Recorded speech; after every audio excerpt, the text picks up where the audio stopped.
বাংলাদেশের মানুষ চিরকালই স্বাধীন। বাঙালি কখনোই পরাধীনতা মেনে নেয়নি, কোনো সময় না। এই বাঙালিরা কিন্তু দিল্লি দখল করেছে এমন আছে, দিল্লি শাসন করেছে এমন বাঙালি। বাংলায় ঢোকার হাজারটা পথ আছে, কিন্তু বের হওয়ার কোনো পথ নেই। এখন যদি বন্ধুর বেশে এসে কেউ প্রভুত্ব করতে চায়, সেটাও কিন্তু বাংলাদেশের মানুষ মেনে নেবে না। দাদা, কতটা মন্দির ভাঙা হলো 5 আগস্টের পর থেকে, কোনো হিসেব আছে? হিন্দু মন্দিরে হিন্দুদের হামলার বিষয়টা অজুহাত মাত্র।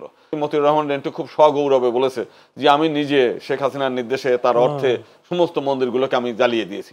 গয়েশ্বর রায়ও তো নির্যাতিত হয়েছে, নিপুণ রায়ও নির্যাতিত হয়েছে, রমেশ দত্ত নির্যাতিত হয়েছে। কই, তখন তো কেউ কোনোদিন বললো না যে হিন্দুরা নির্যাতিত হচ্ছে। সীমান্তে নিয়ে তো বিরাট ব্যাপার। সীমান্তে তো মনে করেন সেখানে একটা কসাইখানা বানানো হয়েছে। ইসলামিক দল তো আর আমাদের কোনো ক্ষতি করে নাই।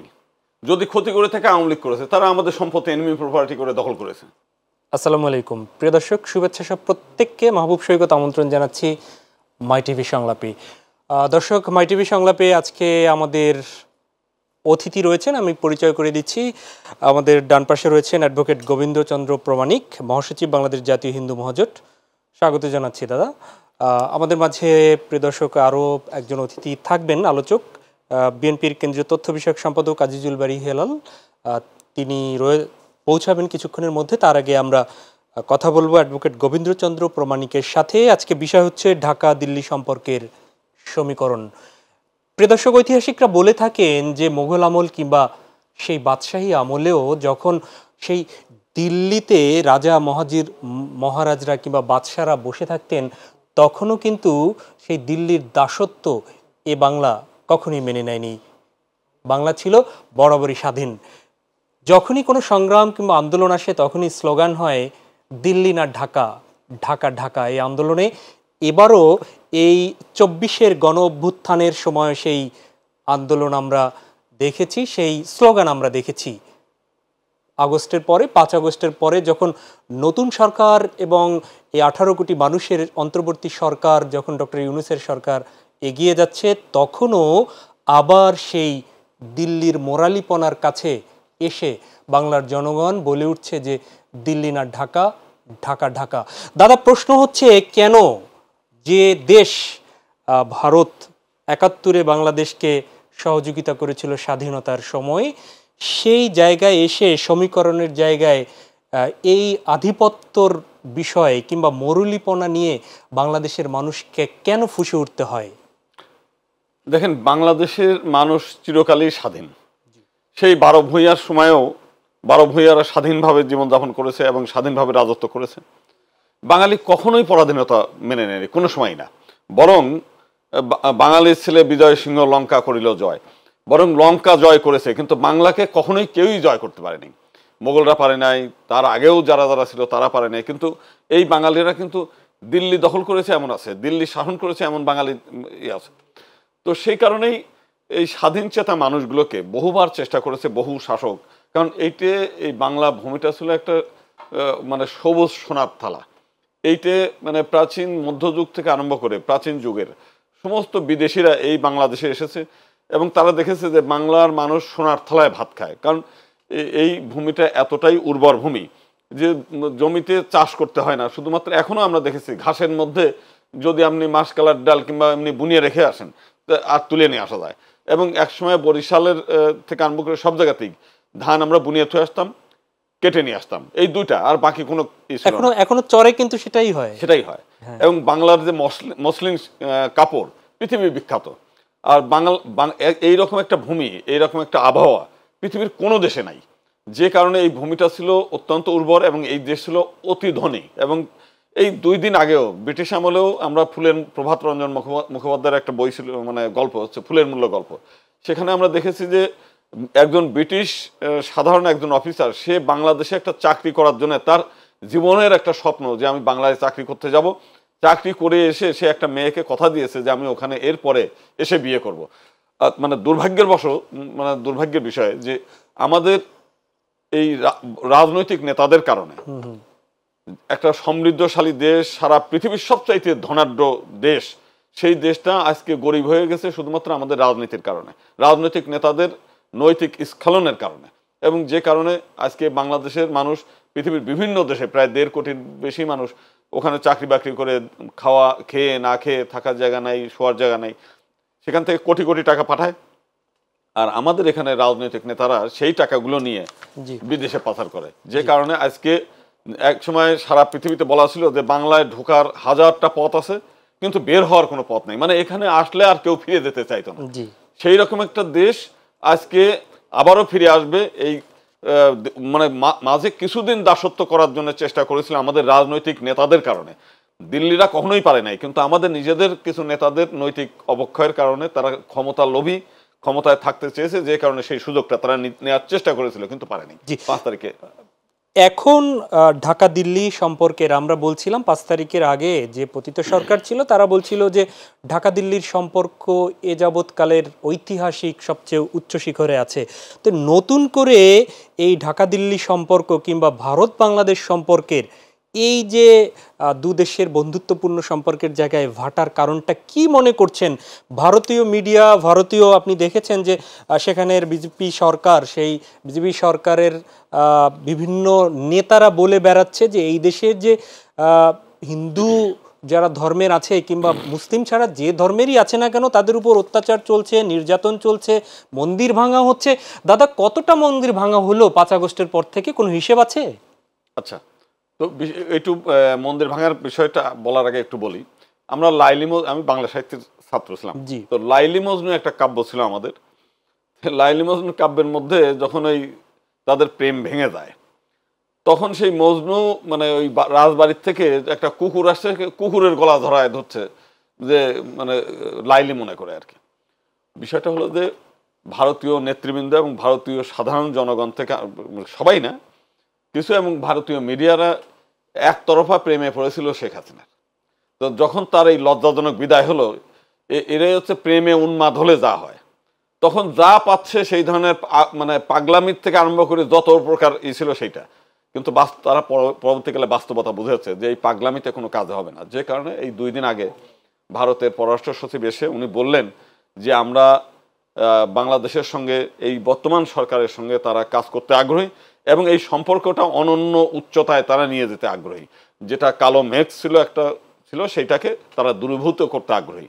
তার মানে বাস্তবতাটা বুঝতে পেরেছে। কিন্তু যদিও আমাদের এই দেশের আশেপাশে যারা আছে এরা কিন্তু এখনো পর্যন্ত ওই মানে হঠাৎ প্রেমে ছ্যাঁকা খেলে যে পাগলামি করে, সেই পাগলামিটা রয়ে গেছে।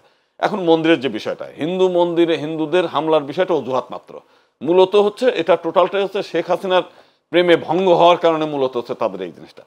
হিন্দুদের ব্যাপারটা দেখেন, 2008 সাল থেকে 2023 সাল পর্যন্ত আপনাদের মাধ্যমেই সবাই জানতে পারে যে যতগুলো ঘটনা ঘটেছে, আপনার নাসিরনগর থেকে আরম্ভ করে সেই যশোরের অভয়নগর, কুমিল্লা, চাঁদপুর, চৌমোহনী, চট্টগ্রামের হাটহাজারী, রংপুরের পীরগঞ্জ, ঠাকুরপাড়া 2টো গ্রাম, যশোর, সেই খুলনা শিয়ালি সহ দেশের বিভিন্ন অঞ্চলে যে একের পর এক হামলা হয়েছে, মানে হিন্দু গ্রামগুলোকে জ্বালিয়ে দিয়েছে তারা।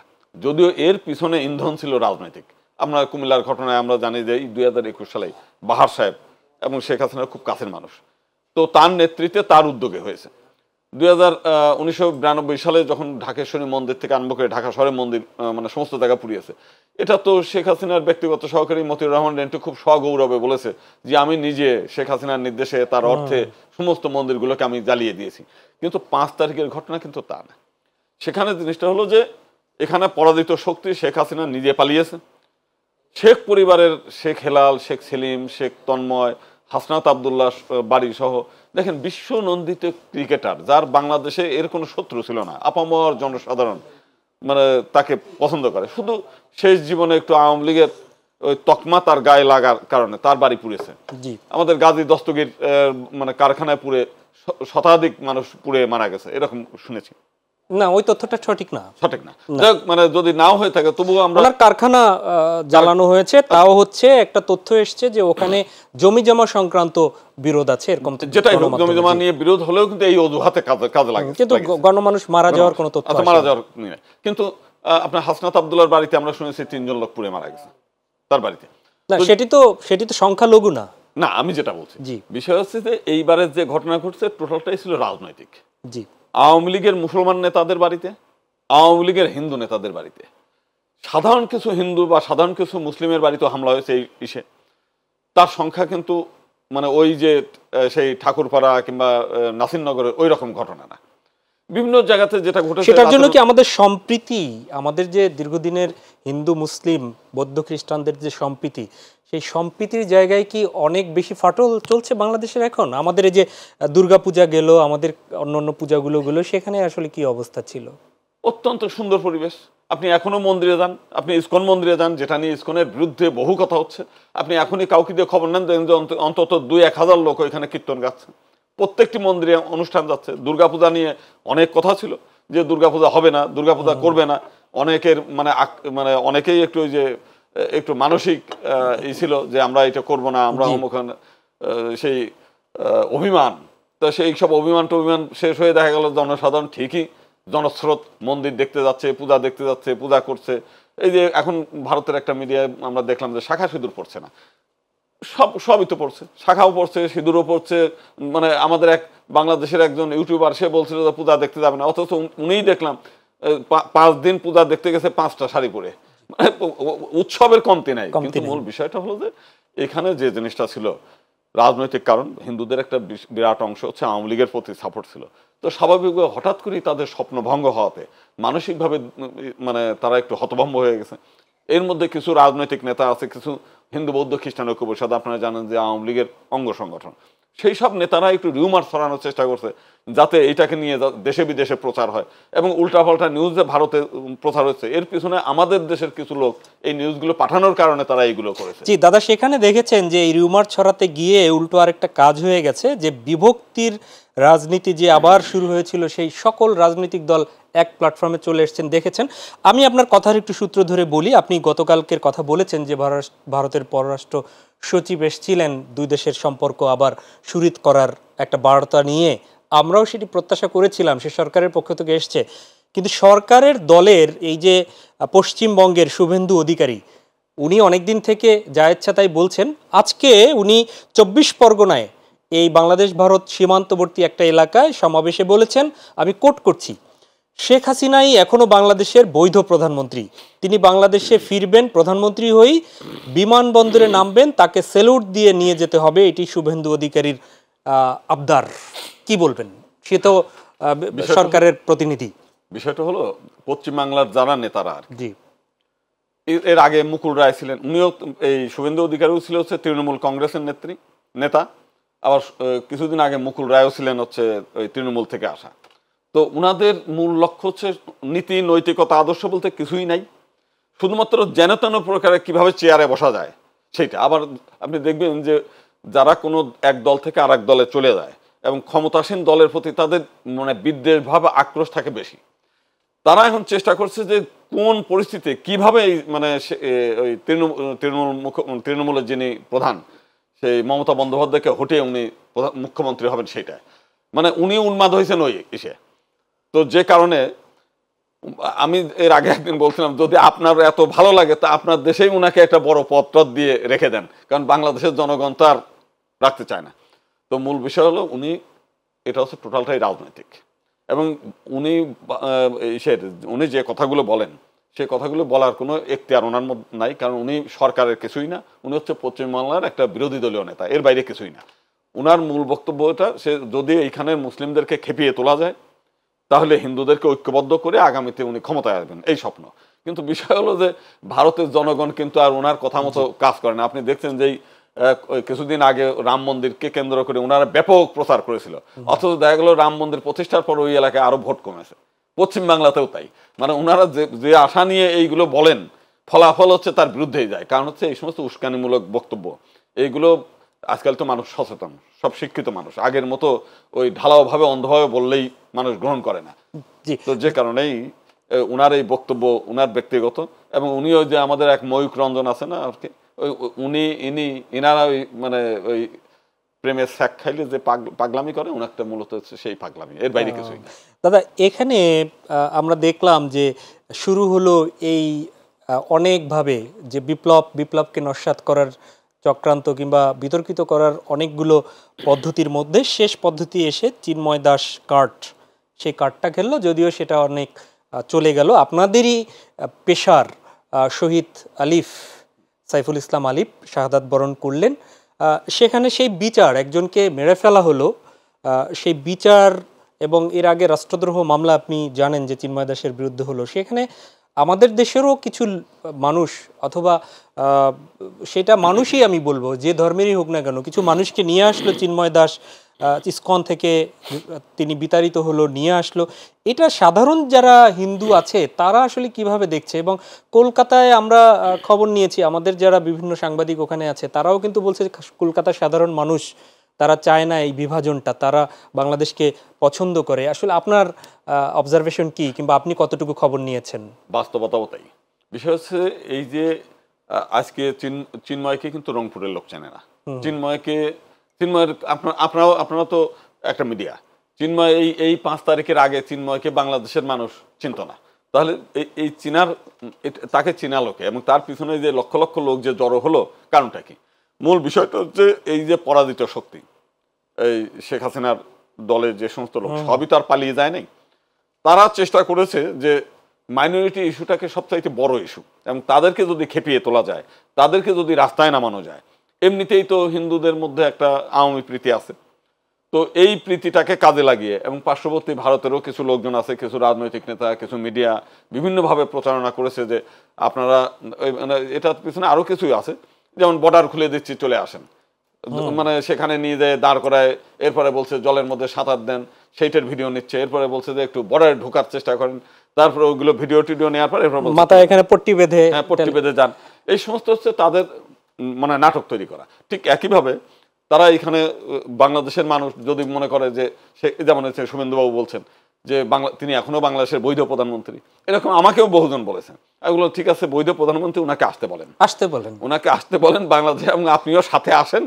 এরপরে আপনি ওই শপথ অনুষ্ঠানে থাকেন, মানে শপথ অনুষ্ঠান তো না, আপনি ওইখানে ওই ওনার চেয়ার এত বসবে, সেই সময় আপনারা একটু থাকেন আর কি। আমি একদম 1 মিনিটে একটু জানতে চাচ্ছি, যে আওয়ামী প্রীতির কথা বললেন হিন্দুদের একটা অংশের, বড় অংশের, আসলে কেন আওয়ামী প্রীতি, এবং সেক্ষেত্রে অন্য দলগুলোর ব্যর্থতাটা কি? তারা এই হিন্দুদেরকে আস্থায় নিতে কেন পারছে না?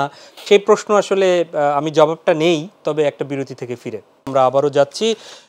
দাদা, যে প্রশ্নটা ছিল সেই উত্তরটাই চাচ্ছি, যে কেন আওয়ামী লীগ কি হিন্দুরা একটু বেশি পছন্দ করে, বা অধিকাংশ হিন্দুরা পছন্দ করে, অন্য দলগুলো কেন আস্থায় নিতে পারছে না হিন্দু কিংবা অন্য অন্য ধর্মের? হ্যাঁ, এটার পিছনে মূলত আওয়ামী লীগের একটা খুব কৌশল আছে। কৌশলটা হচ্ছে যে হিন্দু সম্প্রদায়ের কিছু মানুষকে তারা মাসোহারা দিয়ে, ওই যে ঘুঘু ধরার মতো মানে নেতা বানিয়ে রেখেছে। হিন্দু বৌদ্ধ খ্রিস্টান ঐক্য পরিষদের নাম বললাম, যে তাদের দল সবসময় আওয়ামী লীগের ওই হিন্দু বৌদ্ধ খ্রিস্টান ঐক্য পরিষদ, পূজা উদযাপন পরিষদকে বিভিন্ন নেতাদেরকে, যেমন রানা দাশগুপ্ত একটা অতিরিক্ত অ্যাটর্নি জেনারেল পদমর্যাদায় বেতন ভাতা দিয়ে, তারপর ওনার দলের অন্তত কয়েক ডজন নেতাদেরকে সুযোগ সুবিধা দিয়ে, এবং পূজা উদযাপনের মধ্য দিয়ে সারা বাংলাদেশের হিন্দু নেতাদেরকে, তাদের মনোনীত নেতাদেরকে সুযোগ সুবিধা দিয়ে এমন একটা প্রতিষ্ঠিত করা যে সাধারণ জনগণ, হিন্দুরা মনে করছে যে আমার তো কোনো কিছু পেতে হলে তার কাছে যেতে হবে, তো সমস্ত হিন্দুদেরকে জিম্মি করে রাখা।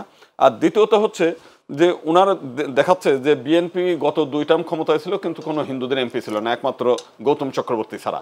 তো তারা মনে করে যে এইবার এই অন্তর্বর্তীকালীন সরকার আসার পরপরই হাইকোর্টে যেটা নিয়ে উস্কানিটা ভালো চলছে, 252 জন আইন কর্মকর্তা নিয়োগ হয়েছে, সেখানে একজন মাত্র হিন্দু। পুলিশ কর্মকর্তা 93 জনকে বরখাস্ত করা হয়েছে। তারপর হিন্দু কল্যাণ ট্রাস্ট, রমনা কালী মন্দির, এই সবইগুলো বিএনপি নেতাদের অলরেডি দখলে। তো আর একই সঙ্গে ভারতের হচ্ছে আওয়ামী প্রীতিটা আছে, যে কারণে বাংলাদেশের হিন্দুরা তো আমার মনে করে কারণে অকারণে ভারতে যেতে হয়। ভারতীয় নেতারা বিভিন্ন সময় হিন্দুদেরকে বোঝায় যে মানে তোমাদের সবসময় আওয়ামী লীগের সঙ্গে থাকতে হবে, এই নানাবিধ কারণে। একটা হচ্ছে না পাওয়ার, এখানে অন্য দল যখন থাকে তখন মাইনরিটিদের ওই কিছু সুযোগ সুবিধা পায় না, এই একটা বিষয়। আর ভারত আছে, সব কিছু মিলেই একটা। আপনার কথার সূত্র ধরেই এই যে মন্দিরের কমিটিগুলো বিএনপি বললেন যে দখলে, ঠিক আছে, একটু আগে বললেন যে আওয়ামী লীগের সময় আওয়ামী লীগের নেতারা দখল করছে, তাহলে এই যে নেতারা ধর্মীয় প্রতিষ্ঠান সেখানে তো তাদের উপাসনা করতে যাবে, তো সেখানে আসলে মন্দির কমিটিগুলো কেন নেতারা, রাজনৈতিক নেতারা দখলে নিবে, কিংবা ক্ষমতাসীন দল নিতে হবে? এইটার ওখানে কি আছে আসলে সেখানে যে দখলে নিতে হবে? এইটাই হচ্ছে আমাদের জন্য দুর্ভাগ্যজনক। যেমন ঢাকেশ্বরী মন্দির, তো ঢাকেশ্বরী মন্দিরে ইন্টারন্যাশনালি বিভিন্ন নেতারা আসে ওখানে, যে নরেন্দ্র মোদী আসলেও আসছে, অন্যরা আসলে, তো ওনারা মনে করেন যে ওইখানে আসলে পরে ওইখানে একটা মত বিনিময় হয়, তো সরকারের লোকজন ওই জায়গাটা দখলে নিয়ন্ত্রণ করার চেষ্টা করে যাতে ওনাদের মতামতটা, ওনাদের চেহারাটা যাতে একটু দেখানো যায়। এই জন্য মরিয়া হয়ে ওঠে যে এনিহাও ওই রমনা ঢাকেশ্বরী মন্দির তার দখলে রাখতে হবে। ইদানিংকালে আবার রমনা কালী মন্দির, সেই আওয়ামী লীগ প্রথমে হিন্দুদের হাতে ছিল, সাধারণ হিন্দু, তারপরে বিএনপি কেড়ে নেছে, বিএনপির থেকে আবার আওয়ামী লীগ কেড়ে নেছে, আওয়ামী লীগ থেকে আবার বিএনপি কেড়ে নেছে এখন বর্তমানে। আমরা 24-এর গণ অভ্যুত্থানে দেখেছি, আমি নিজেও কয়েকটি হসপিটালে গিয়েছি এবং কাভারেজের সময় আমি রাজপথে যখন করেছি তখন দেখেছি। সর্বশেষ সাভারে যে সিআরপিতেও দেখেছি, ওখানে হিন্দু ধর্মাবলম্বী এই যে 14-15 বছরের একাধিক কিশোরকে আমি দেখেছি গুলিবিদ্ধ, যারা আন্দোলনে গিয়ে গুলিবিদ্ধ হয়েছে। তো সেই অবস্থার আলোকে এই যে হাসিনা বিরোধী আন্দোলনে তারা কিন্তু গিয়েছিল, এখনকার অভ্যুত্থানের পক্ষে গিয়েছে, তো এখনকার বাস্তবতায় দাঁড়িয়ে এই হিন্দুরা কিংবা মুসলিম ধর্ম ছাড়া অন্য অন্য ধর্মাবলম্বীরা কি বাংলাদেশটাকে সব ধর্মমত মিলে একসাথে এগিয়ে যাওয়ার প্রত্যয় কতটা, একটু কি এগিয়েছে? আওয়ামী লীগ যে আসলে তাদের জন্য বন্ধু না বেশি, এটা কি তারা বুঝতে পারছে এরকম বিষয়টা? বিষয়টা হচ্ছে 5 তারিখে আপনার 5 তারিখের পরে যে দুর্গাপূজা, সে দুর্গাপূজা অত্যন্ত মানে ভালো পরিবেশে শান্তি শৃঙ্খলার মধ্যে দিয়ে হয়েছে, যে কারণে ভালো একটা আস্থার মধ্যে চলে আসছিল। কিন্তু ওই যে উস্কানি, সেই উস্কানির কারণে এটাকে আবার নতুন করে এই দেশের হিন্দুদের মধ্যে একটা ভয় ভীতি নানান কিছু জাগিয়ে আবার মানে ভিন্ন খাতে প্রবাহিত করার চেষ্টা করছে। কিন্তু সাধারণ মানুষ চায় যে এই স্বৈরাচারের পতনে সাধারণ যারা হিন্দু ছিল, মুসলিম ছিল, প্রত্যেকেই খুশি।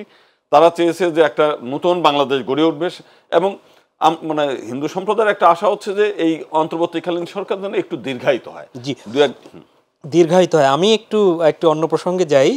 জয় বাংলা জাতীয় স্লোগান ঘোষণা করে হাইকোর্টের রায় স্থগিত। জয় বাংলা, আপনি লয়ার, আইনজীবী, হাইকোর্টের রায় স্থগিত করা হয়েছে। এই বিষয়টি আপনারা কিভাবে দেখছেন? এটি আসলে জয় বাংলা জাতীয় স্লোগান 2020 সালের 10ই মার্চ হাইকোর্ট করেছিল, 2017 সালে রিট করা হয়েছিল। জয় বাংলাকে জাতীয় স্লোগানই কেন বা করলো, আর এর পেছনে কোনো উদ্দেশ্য আছে কিনা, এবং বাতিলও বা কেন, এইটার কোনো প্রতিক্রিয়া হবে কিনা? ওই যে আওয়ামী লীগের একটা খাজলদ্দোষ, সব কিছু মিলেই তারই করতে হবে। হাইকোর্টের মতো একটা মানে কোর্ট, একটা বিচার ব্যবস্থা, মানুষের মানে সর্বশেষ আশ্রয়স্থল যেখানে, সেই জায়গাটাও তারা বিতর্কিত করেছে। একজন চিফ জাস্টিসকে লাথি মেরে বের করে দেয়, তারপর আবার যে জাস্টিসগুলো আসে তাদের মন মতো লিখতে হবে, না হলে পরে হবে না। জয় বাংলাকে কেন এই হাইকোর্ট পর্যন্ত আনতে হবে? জয় বাংলা কি? এই স্লোগান লিখতে হবে, জাতির পিতার পরিবারকে নিরাপত্তা দিতে হবে, আরো কত রকমের আইন যে হাইকোর্টের ঘাড়ের পর চাপ দিয়ে করে নিয়েছে, যেটা শুনলে পরে মানুষ অন্যান্য দেশের মানে যদি বিচারকরা শোনে এই বাংলাদেশের এই দুরবস্থা, এটা তাহলে বলবো যে এটা তো বিচারক মানে বিচার প্রক্রিয়া না, এটা একটা মানে নাট্যমঞ্চ। জি, আপনার আলোচনায় ফিরবো আমি আরেকটা বিরতি থেকে ফিরে। প্রিয় দর্শক, নিচ্ছি ছোট্ট আরেকটা বিরতি। আমরা স্টুডিওতে আমাদের মাঝে উপস্থিত হয়েছেন বিএনপির কেন্দ্রীয় তথ্য বিষয়ক সম্পাদক, ছাত্রদলের সাবেক সভাপতি আজিজুল বারী হেলাল। হেলাল ভাই, স্বাগত জানাচ্ছি। আমরা বিরতির আগে অ্যাডভোকেট গোবিন্দচন্দ্র প্রামাণিকের কাছে তিনি তার প্রামাণিকের উত্তর দিয়েছিলেন। আমাদের প্রশ্ন ছিল যে হিন্দুরা কেন আসলে আওয়ামী লীগকে একটু বেশি কি, মানে হিন্দুদের একটা অংশ, একটা বৃহৎ অংশ আওয়ামী লীগকে পছন্দ করে বিভিন্ন কারণে। দাদা বলছিলেন তাহলে সেই আস্থার জায়গাটা বিএনপি সহ অন্য দলগুলো কেন নিতে পারছে না? জি, ধন্যবাদ আপনাকে। এটা একটা ইন্টেলেকচুয়াল কোশ্চেন এবং খুব ভালো কোশ্চেন। আমি প্রথমেই গোবিন্দচন্দ্র প্রামাণিক দাদা, তিনি আমাদের এখানে অনেক সুপরিচিত ব্যক্তি, তার অনেক টকশো আমি দেখেছি।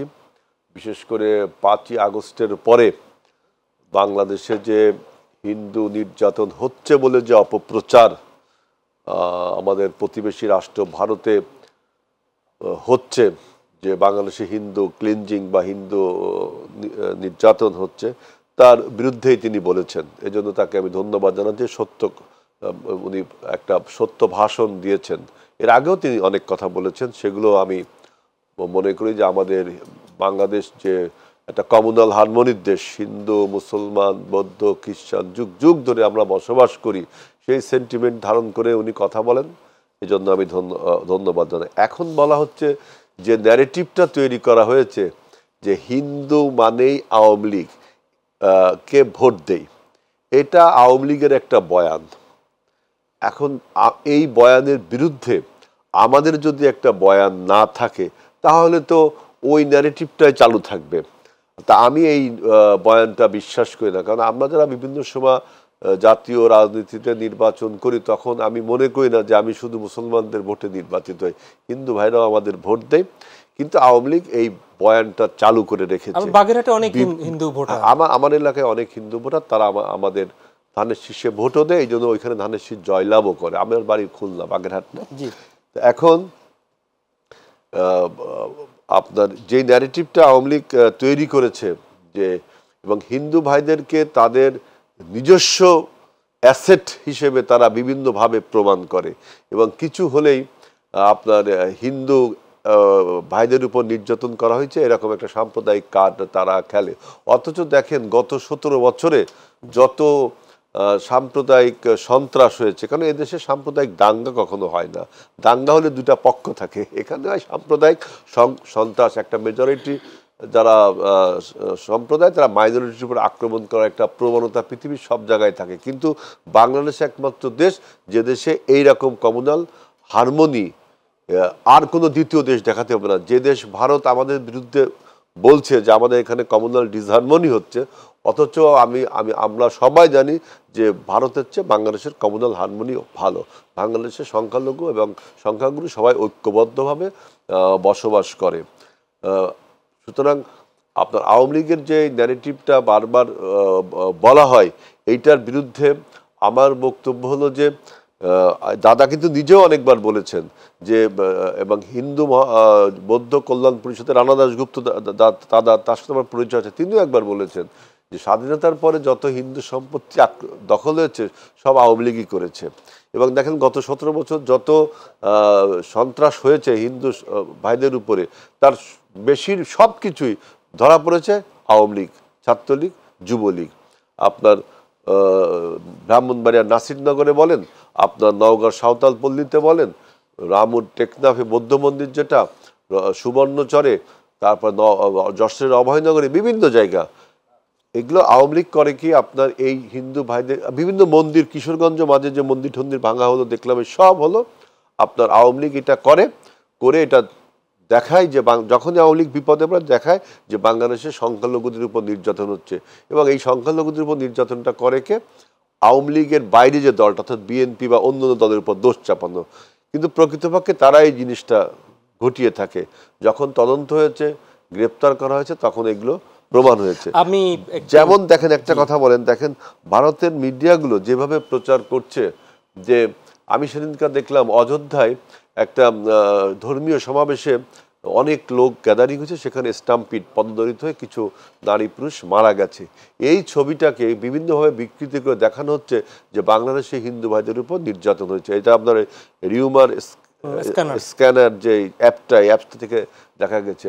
আবার দেখেন লালদিঘিতে যে ঘটনা ঘটলো, চট্টগ্রামের লালদিঘিতে, আপনার বিপ্লবের পরে বিক্ষুব্ধ জনতা কোনো একটা আওয়ামী লীগের অফিস পুরাই দিল, দেখানো হচ্ছে ওই ছবিটাকে বিকৃতি টিকৃতি করে কিভাবে আপনার এডিট করে দেখানো হচ্ছে যে এটা একটা মন্দির পুড়িয়ে দেওয়া হয়েছে। ভারতের কাছ থেকে এইভাবে অপপ্রচারগুলো চালানো হচ্ছে আমাদের দেশের প্রতি। কারণ ভারতের যে মক্কেল এখানে ছিল, সেই মক্কেল যখন পতিত হয়েছে, পরাস্ত হয়েছে, তখন ভারত তাদের সেই আগের চিন্তাভাবনা এই মক্কেলকে প্রতিষ্ঠা করার জন্য বা মক্কেলের পক্ষে কথা বলার জন্য আগের চিন্তাভাবনায় রয়েছে।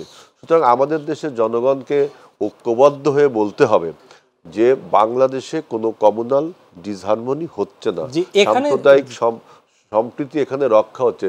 দাদা তো নিজেই বলেছে, আমি আর একটা ট্যাক্স দাদা শুনেছি আমি, যে 5ই আগস্টের পরে এগুলো সব অপপ্রচার।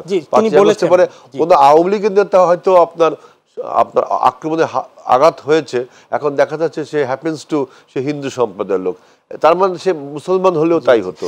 এটাকে একটা আপনার ফ্যাব্রিকেশন করে আমাদের বিশ্বের বুকে যে প্রচারটা হচ্ছে, এই প্রচারের বিরুদ্ধে আমাদের সরকারকেও যেমন কথা বলতে হবে, আবার আমাদের দেশের জনগণকে কথা বলতে হবে। বিএনপির আপনি ছাত্র সংগঠন করতেন, সেখানে পার্শ্ববর্তী দেশের সকল জনগণ তো আর এই বিভক্তি কিংবা এই অপপ্রচারে কান দিচ্ছে না। ক্ষমতাসীন যে দলটি আছে সেখানের এক নেতা হয়তো শুভেন্দু অধিকারী, তিনি চিল্লাচ্ছেন প্রপাগান্ডা দুই একটি মমতা মিডিয়া ব্যানার্জিও করছেন, বলেছেন। মমতা ব্যানার্জি বলেছেন।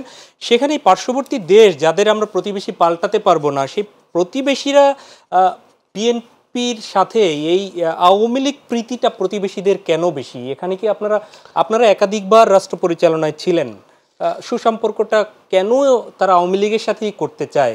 সাথে একটু অ্যাড করি, শেখ হাসিনাই এখনো বাংলাদেশের বৈধ প্রধানমন্ত্রী, তিনি বাংলাদেশে ফিরবেন, প্রধানমন্ত্রী হয়েই বিমানবন্দরে নামবেন, তিনি স্যালুট দিয়ে নিয়ে যেতে হবে, এটি আজকে শুভেন্দু অধিকারী বলেছেন। এইগুলো পলিটিক্যাল রেটরিক, এগুলো উনি বলেছেন রাজনীতির ভাষায়, পলিটিক্যাল রেটরিক উনি বলেছেন। উনি বললেই যে সেগুলো হবে তা তো আর না। এটা কিন্তু মনে রাখতে হবে যে বাংলাদেশ এটা এখন আর শেখ হাসিনার বাংলাদেশ না, এটা বাংলাদেশের জনগণের বাংলাদেশ।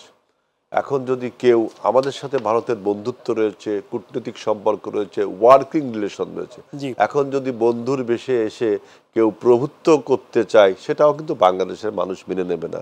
কারণ বাংলাদেশ 71 সালে পিন্ডির বিরুদ্ধে যুদ্ধ করেছে, আপনার ইসলামাবাদের বিরুদ্ধে যুদ্ধ করেছে, করাচির বিরুদ্ধে যুদ্ধ করেছে, পাকিস্তানি হানাদারদের বিরুদ্ধে যুদ্ধ করেছে, অন্য কোনো রাষ্ট্র বা দিল্লির কাছে নতজানু হবার জন্য নয়। নিশ্চয়ই সুতরাং এইসব পলিটিক্যাল রেটরিক তারা যে বলতেই পারে। এখন আমার বক্তব্য হলো, বাংলাদেশের বর্তমান সরকার এই জায়গাটা কেন ভারতকে কড়া বার্তা দিতে পারছে না? গতকালকে একটা আপনার পররাষ্ট্র সচিবের একটা বৈঠক হয়েছে, 1 ঘন্টার একটা বৈঠক হয়েছে। সেখানে আমি দেখলাম না অন্য কোনো বিষয় না, শুধু এই বিষয়গুলোকে আপনার কাম ডাউন করার জন্য আলোচনাগুলো হয়েছে। এই আলোচনার হওয়ার পরেও তো আপনি যেটা বললেন, শুভেন্দু অধিকারী, তিনি তারা সরকারি দলের লোক, তারা এই সমস্ত বক্তব্য দিচ্ছে। যদিও এটা পলিটিক্যাল রেটরিকগুলো দিতেই পারে, তারা পলিটিক্যাল, আমাদের দেশের অনেক জনগণ অনেক কথা বলতেই পারে, কিন্তু ভারতের মনে করতে হবে যে এই দেশের জনগণ তার মক্কেলকে পছন্দ করেনি, তার মক্কেলকে তাড়িয়ে দিয়েছে। অর্থাৎ তার মক্কেলকে রিইনস্টেট করা বা তার মক্কেলের যে দর্শন, সেই দর্শনকে রিইনস্টেট করা, এটা একটা ভারতের, আমি মনে করি এটা পাগলামি সিদ্ধান্ত। যেমন আপনার দক্ষিণ এশিয়ার সবকটি দেশ থেকে ভারত কিন্তু এই জন্য তাকে ব্যর্থ মনোরথে ফিরে আসতে হয়েছে। বাংলাদেশের তার একটা ঐতিহাসিক বন্ধুত্ব ছিল, এই বন্ধুত্বের কথা স্মরণ করেই তাকে মনে রাখতে হবে, বাংলাদেশের জনগণের ভাষায় কথা বলতে হবে। একটা দল আওয়ামী লীগ, যেই দলটা এতদিন সাম্প্রদায়িকতার ধোঁয়া তুলে আপনার ক্ষমতায় থাকার চেষ্টা করে, কিন্তু কই সাম্প্রদায়িকতার ধোঁয়া তুলে কখনো তো কোনো ফ্রেশ ভোটে জিততে পারেনি আওয়ামী লীগ। সবসময় আপনার একটা কারচুপির ভোটে তাকে জিততে হয়েছে, ভোটারবিহীন ভোটে জিততে হয়েছে, রাতের ভোটে জিততে হয়েছে। সুতরাং ভারতকে বুঝতে হবে যে তার যে মক্কেল তিনি সেট করেছেন, এই মক্কেল দিয়ে তিনি বাংলাদেশকে তিনি প্রতিবেশী হিসাবে দেখতে পারবে না। জি, আজিজুল বারী হেলাল, আপনি খুব ছোট্ট করে হয়তো উত্তরটা চাইবো, সেটি হচ্ছে যে এই যে প্রপাগান্ডাই ছাড়াক না কেন, প্রপাগান্ডায় বাংলাদেশের কতটুকু লাভ ক্ষতি হয়েছে সেটি ভিন্ন কথা, কিন্তু সকল মতকে বাংলাদেশের এখন যারা ক্রিয়াশীল রাজনৈতিক দল এবং সামাজিক কাজ যারা করে, সেই বৈষম্যবিরোধী ছাত্র আন্দোলন থেকে শুরু করে সবাইকে কিন্তু এক কাতারে নিয়ে আসতে পেরেছে। আজকেও আমরা দেখেছি সোহরাওয়ার্দী উদ্যানে বিগত 16 বছরের গুম খুনের ভয়াবহতা তুলে ধরেছেন ভুক্তভোগীরা। এটি নিশ্চয়ই বার্তা দিয়েছে যারা অন্যায় করেছে, সে অন্যায়ের বিচারে তারা কিন্তু একত্রিত হয়েছে, সেটি আপনি দেখেছেন। তো এটি একটি পজিটিভ দিক। আপনার কাছে ফিরবো, এই বিষয়ে একটু গোবিন্দচন্দ্র প্রমাণিক খুব ছোট্ট করে এই পর্যবেক্ষণটা আপনার কাছ থেকে শুনতে চাই। অবশ্যই সেই গত 15 বছর 17 বছর ধরে শুধুমাত্র ওই জামাত ইসলামের কর্মীরা, বিএনপির কর্মীরা যে নির্যাতিত হয়েছে তা না, বাংলাদেশের প্রচুর হিন্দু সম্প্রদায়ের মানুষ এই যে তারা একতরফাভাবে হামলা করে নাসিরনগর থেকে আরম্ভ করে সব জায়গায়, আমরা মনে করি এটার বিচার হওয়া উচিত। আর এই যে তৈরি করা যে এখন মানে হিন্দু নির্যাতনের হচ্ছে, আমরা তো দেখেছি যে গয়েশ্বর রায়ও তো নির্যাতিত হয়েছে, নিপুণ রায়ও নির্যাতিত হয়েছে, রমেশ দত্ত নির্যাতিত হয়েছে। কই তখন তো কেউ কোনোদিন বললো না যে হিন্দুরা নির্যাতিত হচ্ছে, মানে তখন এগুলো হচ্ছে বিএনপি। কিন্তু এখন মানে আওয়ামী লীগের যেগুলো হিন্দু আছে এগুলো যদি নির্যাতিত হয় সেগুলো হচ্ছে হিন্দু। তো এইগুলো বিষয় না, বিষয় হচ্ছে যে এখন জাতীয় ঐক্যবদ্ধ এবং আমরা সবাই মিলে চাই যে এই ইউনূস সাহেবের নেতৃত্বে সমস্ত সংস্কার হবে এবং দেশ খুব দ্রুত উন্নতি ঘটবে এবং অতীতের যে ঘটনাগুলো ঘটেছে যে এরগুলোর সুষ্ঠু বিচার হবে, আমরা দ্রুত বিচার আমরা চাই। নিশ্চয়ই। হেলাল ভাই, আপনার কাছে ফিরছি। যে দাদা যেটা বলেছে, বিচারহীনতার সংস্কৃতি থেকে কিন্তু এই নির্যাতনগুলো চলতেই থাকে। বিচারহীনতার সংস্কৃতি ছিল গত 17 বছরে। যতগুলো হিন্দু ভাইদের সম্পত্তি, মন্দির, ধর্মীয় উপাসনায় আঘাত হয়েছে, সেই সমস্ত মানুষকে গ্রেপ্তার করা হয়ে আবার তাদেরকে বেল দিয়ে দেওয়া হয়েছে বিনা বিচারে, মানে বিচার না করে বেল দিয়েছে। এই যে বিচারহীনতার সংস্কৃতি থেকে কিন্তু এই এই দুষ্ট লোকেরা, এবং এই লোকটা শুধু দুষ্ট না, তারা কোনো মতলববাজি করে কোনো একটা এজেন্ডা বাস্তবায়নের জন্য এই কাজগুলো করে। যেমন ওই যে কোরআন রেখে আসলো হিন্দু মন্দিরে, বা হিন্দু মন্দিরে এটা ভেঙে ফেললো, ওই যে আপনার কিশোরগঞ্জে যেটা হলো। এই সমস্ত লোকদেরকে যদি গ্রেফতার করে আইনের আওতায় আনা যায় এবং জবাবদিহি আপনার সাক্ষ্য প্রমাণ পাওয়া যায়, অবশ্যই তাদেরকে বিচারের আওতায় আনা উচিত ছিল। কিন্তু 5ই আগস্টের পরে যে ভারত যে বর্ণনাটা করছে, এটা তো কমপ্লিটলি ড্যাম লাই। 5ই আগস্টের পরে বাংলাদেশের জনগণ ঐক্যবদ্ধভাবে, হিন্দু মুসলমানরা ঐক্যবদ্ধভাবে বাংলাদেশের আপনার সাম্প্রদায়িক সম্প্রীতি বজায় রেখেছে। আজকে যে সম্প্রীতির ঐক্যের ডাক দিচ্ছেন ডক্টর ইউনূস, এবং সবাই মিলে আমরা ঐক্যবদ্ধ, আপনি তো বললেনই, দেখেন আমরা বিপ্লবে যে সমস্ত শক্তি ছিল আমরা সবাই মিলে ঐক্যবদ্ধ, হিন্দু মুসলমান সবাই মিলেই কিন্তু আমরা বিভিন্ন জায়গায় সম্প্রীতির সমাবেশ করছি, শান্তির সমাবেশ করছি, আমাদের মধ্যে কোনো ভেদাভেদ নেই। কিন্তু ভারতের একতরফা প্রচারণার বিরুদ্ধে আমাদের সরকারের কোনো প্রচারণা নেই কেন? ট্রাম্প যেমন একটা আপনার টুইট করলো, নিশ্চয়ই সেখানে ভারত সরকার পৌঁছাইছে, তার মানে আমাদের সরকার এখানে ব্যর্থ হয়েছে, তাই না? তারপরে এক্ষেত্রে গতকালকে আপনি দেখেছেন যে 19 দেশের ইউইর 19টি দেশ বাংলাদেশে এসে এইখানে দেখেন যে আমাদের চেক দিয়ে গেল যে আমরা সহযোগিতা করব। হ্যাঁ, আমাদের ওই যে থার্ড কান্ট্রি যে ভিসাটা, আমাদের অনেক ইউরোপিয়ান দেশে যেতে গেলে দিল্লি থেকে ভিসা নিতে হয়, এখন তো দিল্লি যাওয়াই যাচ্ছে না। সুতরাং আমাদের এই থার্ড কান্ট্রির ভিসাটা যদি ওই সমস্ত দেশ, সুইডেন সহ বুলগেরিয়া সহ দেশগুলো দেখলাম বললো যে হয় আমাদের দেশে তাদের অ্যাম্বাসি খুলবে, অথবা থার্ড কোনো কান্ট্রি থেকে, ইন্দোনেশিয়া হোক, মালয়েশিয়া হোক বা শ্রীলঙ্কা হোক, সেখান থেকে আনবে। এটা একটা কূটনৈতিক এই পর্যায়গুলো চালিয়ে যাওয়া উচিত। তার মানে কি, ভারতের সাথে কিন্তু আমার সম্পর্কের বন্ধুত্ব সম্পর্ক হচ্ছে না, বৈরিতাই থাকছে। এই বৈরিতা যদি থাকে, এই বৈরিতা থাকলে আসলে ক্ষতিটা বেশি কার হচ্ছে, কিংবা শুনেন, এখন আপনি যদি মনে করেন যে আমরা একটা ছোট দেশ, অর্থনৈতিকভাবে ছোট দেশ, আবার মিলিটারিলি আমরা শক্তিহীন একটা দেশ, দ্যাট ডাজ নট মিন যে আমরা আমাদের সার্বভৌমত্বর কোশ্চেনে বা স্বাধীনতার কোশ্চেনে আমরা কোনো কম্প্রোমাইজ করব। কারণ আমাদেরকে এখানে আন্তর্জাতিক আইন আছে, আন্তর্জাতিক কূটনীতি আছে, আমাদের ভারতের ডায়াসপোরা যেমন বিশ্বের বিভিন্ন জায়গায় ছড়িয়ে আছে এবং তারা ভারতের পক্ষে কাজ করতে পারে, আমাদের ডায়াসপোরাও বাইরে ছোট হলেও ছড়িয়ে আছে। এখন বাংলাদেশে, পৃথিবী তো আর আপনার বন্য কোনো আইনে চলে না, পৃথিবী নিশ্চয়ই একটা আইনে চলে।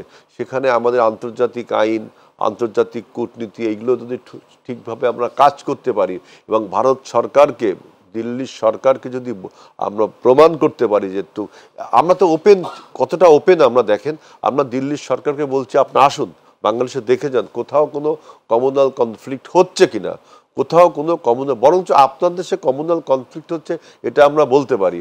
আপনি দেখেন, এবং বিএনপি কতটা কমিউনাল মানে হারমোনি বজায় রাখে, যে 1991 কি 92 সালে যখন বাবরি মসজিদের সমস্যা হয়েছিল, তখন হিন্দু, মুসলিম, বৌদ্ধ, খ্রিস্টান একসাথে বিএনপির নেতৃত্বে আমরা ওই অযোধ্যার ঢেউ যেন বাংলাদেশে না পড়ে। এবং 2002 সালে নরেন্দ্র মোদীর যখন আহমেদাবাদ বা গুজরাটে মনে একটা সমস্যা, দাঙ্গা হয়েছিল, তখনও বিএনপি ক্ষমতা, তখনও কিন্তু হিন্দু মুসলমান বাংলাদেশে কিন্তু হয় না। এই জিনিসটা আমাকে বিশ্বব্যাপী প্রচার করতে হবে এবং বুঝাইতে হবে। ভারত যে ন্যারেটিভটা তৈরি করেছে আন্তর্জাতিক মিডিয়াতে, আমাদের এই মিডিয়াতে আমাদের এই ন্যারেটিভটা তৈরি করতে হবে। এছাড়াও বাংলাদেশের মধ্যে যে আভ্যন্তরীণ একটা ঐক্য, হিন্দু মুসলমান ঐক্য, এটা খুবই বেশি দরকার। আপনার কাছে ফিরবো গোবিন্দচন্দ্র প্রামাণিক। আমরা ভারতীয় বা কলকাতার কিছু চ্যানেলে দেখছি, তারা বলছে যারা বাংলাদেশ থেকে যায় কিংবা বাংলাদেশে আসে তাদেরকে জিজ্ঞেস করছে, তারা বলছে এভাবে, কোট করছি, কয়েকটি চ্যানেলের নাম বলছি না, বলছে যে আমাদের খাও, আমাদের পরো, আমরা না পাঠালে বাংলাদেশ তোমরা না খেয়ে থাকবা। এই যে আমরা কি আসলে তাদেরটা খাই, আমরা কি বিনা পয়সায় তাদেরটা আনি? প্রথম কথা একটু আগে আসল চিত্রটা কি? আসল চিত্রটা ওনার সঙ্গে বলি যে শুধু ইউরোপীয় ইউনিয়ন না, ভারতও কিন্তু এসে বলে গেছে যে আমরা এই বর্তমান সরকারের সঙ্গে আমরা কাজ করতে চাই। অতএব সারা বিশ্ব স্বীকৃত বর্তমান সরকার নিয়ে কোনো সন্দেহ নাই। বাংলাদেশ থেকে প্রত্যেক বছর জি আমরা যদি তাদের এই পেঁয়াজ কিংবা মরিচ কিংবা অন্য কাঁচামাল যদি আমরা না কিনি কিংবা আলু না কিনি, তো ক্ষতিগ্রস্ত হবে তো ভারত। কারণ তাদের এই জিনিসগুলো বিক্রি করে আমাদের এখান থেকে শুধু কোটি কোটি না, হাজার কোটি টাকা তারা পায়। এবং বাংলাদেশ থেকে যে পরিমাণ মানুষ রুগীরা ভারত থেকে চিকিৎসা নেয়, আজকে যদি ওই ভারতের বাংলাদেশের লোক চিকিৎসা নেওয়া বন্ধ করে দেয়, ওখানকার ডাক্তাররা বেকার হয়ে যাবে। সেটা সংবাদ সম্মেলন করে বলেছে। এবং কলকাতার আপনি যদি মার্কুইস স্ট্রিট থেকে আরম্ভ করে নিউ মার্কেট, সমস্ত দোকানদের মধ্যে একটা হাহাকার পড়ে গেছে। কারণ সমস্ত দোকানগুলো চলছে বাংলাদেশি পর্যটকদের নিয়ে। বাংলাদেশের মানুষ একটা বিয়ে হোক, ছোট অনুষ্ঠান হোক, বড় অনুষ্ঠান হোক, মার্কেট করে হচ্ছে কলকাতা থেকে। তার মানে বাংলাদেশের জনগণ তাদের শিল্পটাকে সমৃদ্ধি করছে, তাদের অর্থনৈতিক প্রবৃদ্ধি করছে, তাদের ব্যবসায়ীদেরকে সমৃদ্ধি করছে, তাদের হোটেল ব্যবসাটাকে উচ্চতর পর্যায়ে নিয়ে যাচ্ছে। তার মানে আমাদের টাকায় তারা তারা উপকার হচ্ছে, তাদের জন্য কিন্তু আমরা উপকৃত হচ্ছে না। আজিজুল বারী হেলাল, যে আমাদের অল্টারনেট সোর্স কিন্তু একই সাথে খুঁজতে হবে। আপনি ভারতকে এই কথা বললেন, তা এখন কি আপনি মনে করতে পারেন ভারত তাতে আমাদের সাথে বৈরিতা আচরণ করবে না?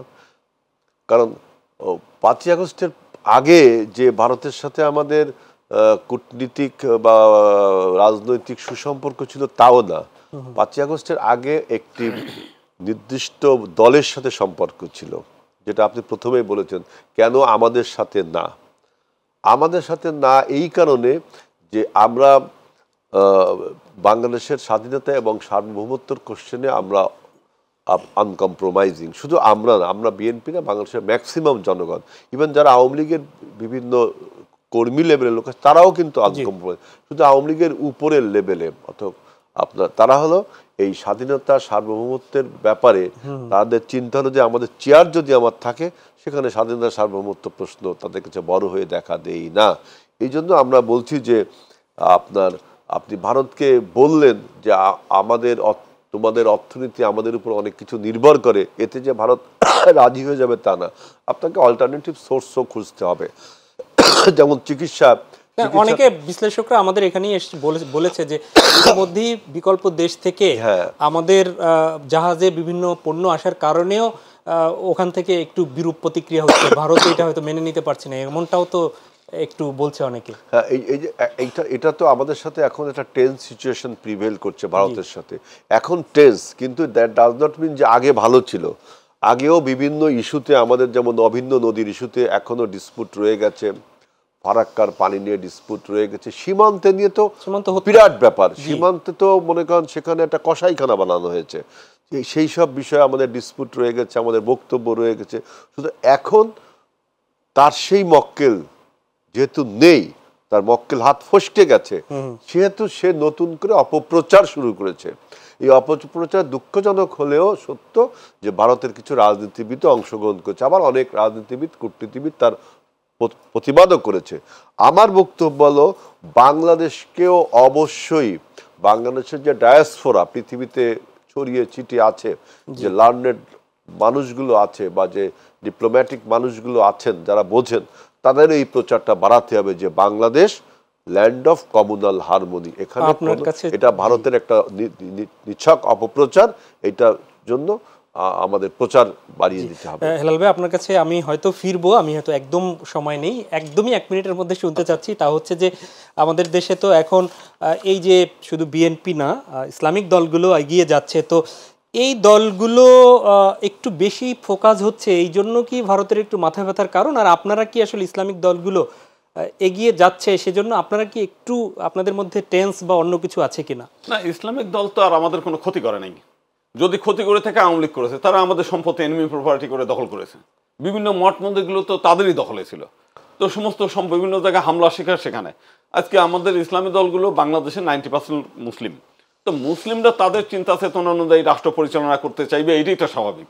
তো এটা তো না মেনে নেওয়ার কিছু নেই। এবং আজকে যে সমস্ত ইসলামিক দলগুলো আমরা তো দেখেছি 5 তারিখে সমস্ত মন্দিরগুলো পাহারা দিয়েছে তারা, তা নাহলে তো সারা বাংলাদেশের সব মন্দিরগুলোতে আগুন জ্বলতো।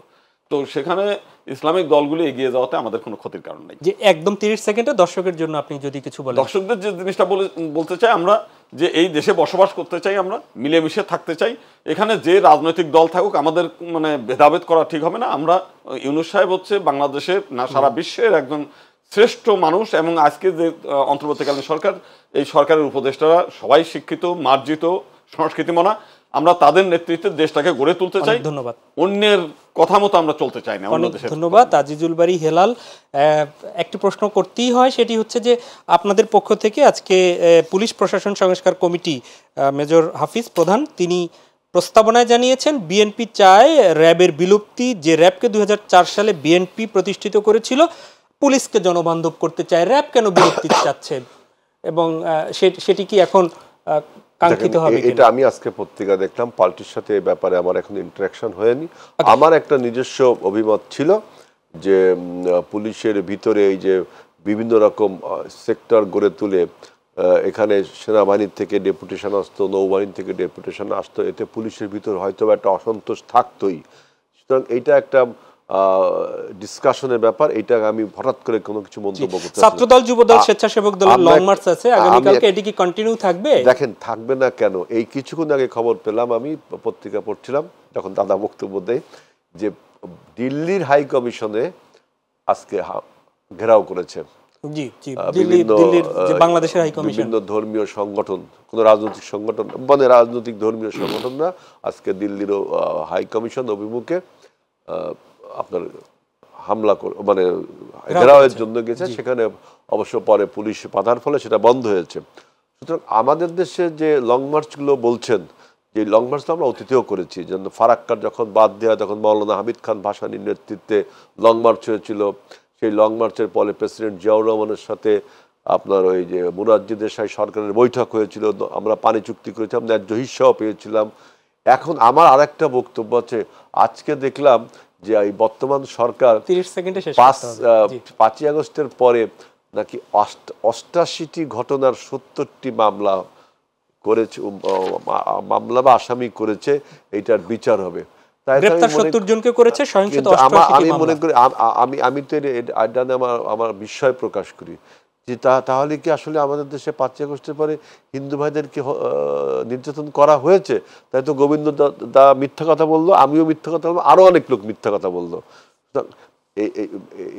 একটা জিনিস, মামলা যে কেউ অভিযুক্ত নিয়ে যেতে পারে। শোনেন, একটা জিনিস সত্য না হলে সেটা সরকার যদি সামনে আনে, তাই তো যদি সত্য কি অসত্য এটা প্রমাণ করতে হবে। এখন আমি বলবো এটা আওয়ামী লীগের লোক মার খেলো, সে হ্যাপেন্স টু হিন্দু, এই জন্য মনে হচ্ছে হিন্দু নির্যাতন হয়েছে। তো সরকারের এই উদ্যোগটাকে আমি যদি ঠিক মতো পত্রিকাটা পড়তে পারতাম, আমি কেবল দেখলাম, পড়তে পারলে আমি ভালো বলতে পারতাম। অনেক অনেক ধন্যবাদ, উদ্যোগটা ভালো হয়নি। আজিজুল বারী হেলাল এবং অসংখ্য ধন্যবাদ অ্যাডভোকেট গোবিন্দ চন্দ্র প্রামাণিক, আপনাদের দুজনকে। প্রিয় দর্শক, এই ছিল আমাদের আজকের আয়োজন। দেখা হবে পরবর্তীতে।